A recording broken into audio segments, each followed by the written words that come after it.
अयोध्या में राम मंदिर करोड़ों श्रद्धालुओं की आस्था का केंद्र, लेकिन अब इसी आस्था से जुड़े चढ़ावे और संपत्तियों को लेकर उठे सवालों ने हलचल मचा दी है।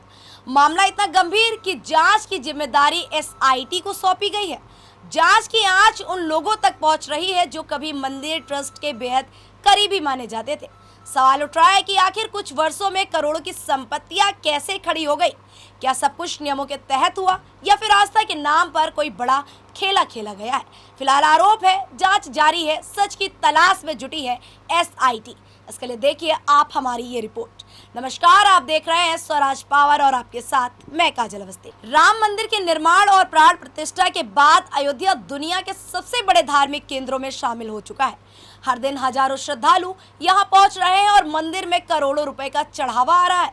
लेकिन अब इसी चढ़ावे और उससे जुड़े वित्तीय लेन देन को लेकर सवाल खड़े होने लगे। कुछ लोगों की संपत्तियों में हुई कथित तेज बढ़ोतरी ने जांच एजेंसियों को ध्यान अपनी ओर खींच लिया है।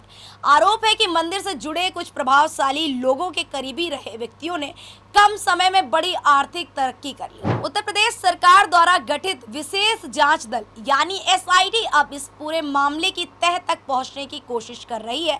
जांच के दायरे में कई ऐसे नाम भी बताए जा रहे हैं जो कभी मंदिर ट्रस्ट और उनके पदाधिकारियों के बेहद करीबी माने जाते थे।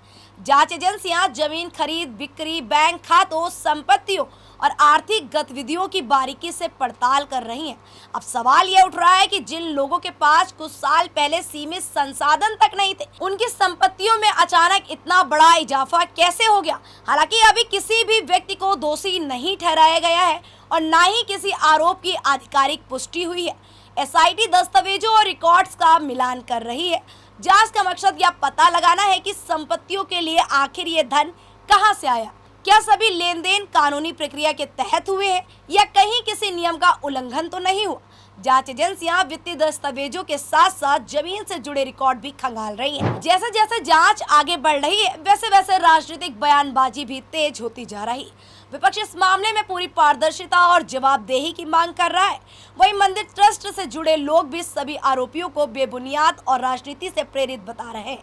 उनका कहना है कि मंदिर निर्माण और चढ़ावे में जुड़ी हर प्रक्रिया तय नियमों के अनुसार हुई है, लेकिन आरोप और जवाबी दावों के बीच अब हर किसी की नजर एसआईटी की रिपोर्ट पर टिकी हुई है। राम मंदिर केवल एक धार्मिक स्थल नहीं, बल्कि करोड़ों लोगों की भावनाओं और विश्वास का प्रतीक है।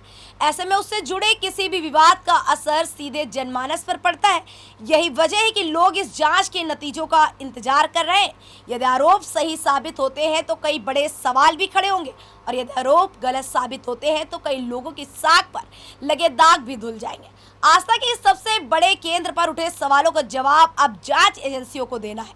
क्या करोड़ों की संपत्तियों के पीछे वैध कमाई थी या फिर जांच में कोई शामिल कहानी कोई और सामने आएगी? फिलहाल सच एसआईटी की फाइलों में कैद है और पूरे देश की नजरें उनकी रिपोर्ट पर टिकी है।